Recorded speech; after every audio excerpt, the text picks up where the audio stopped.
فرحاد اپنی بہن سے کہتا ہے محمل کی شادی رک گئی نا، اس کا ہونے والا سسر مر گیا، اب تو میرے لیے آسانی ہو جائے گی، جس پر اس کی بہن کہتی ہے محمل تمہیں کبھی نہیں ملے گی۔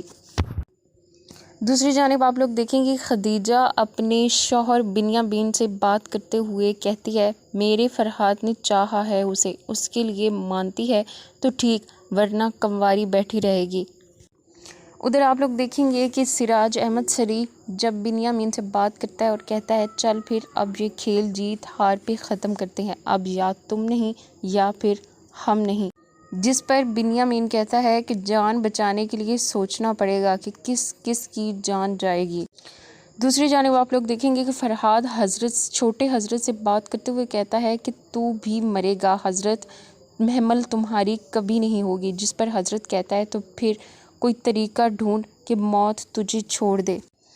ادھر فرحاد اپنے باپ سے بات کرتے ہوئے کہتا ہے کہ میں باہر رہا تو چھوٹے حضرت کو بھی مار ڈالوں گا۔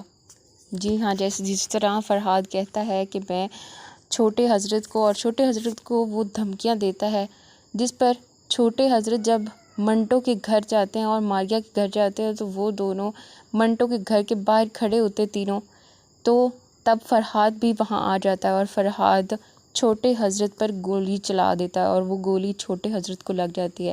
کیا چھوٹے حضرت مر جائیں گے؟ کیا اب محمل ساری زندگی کنواری بیٹھی رہے گی، اس کی شادی نہیں ہوگی، یا پھر منٹو اس کے ساتھ شادی کرے گا اور منٹو اس سے شادی کرنے کے لیے کسی بھی حد تک جا سکتا ہے؟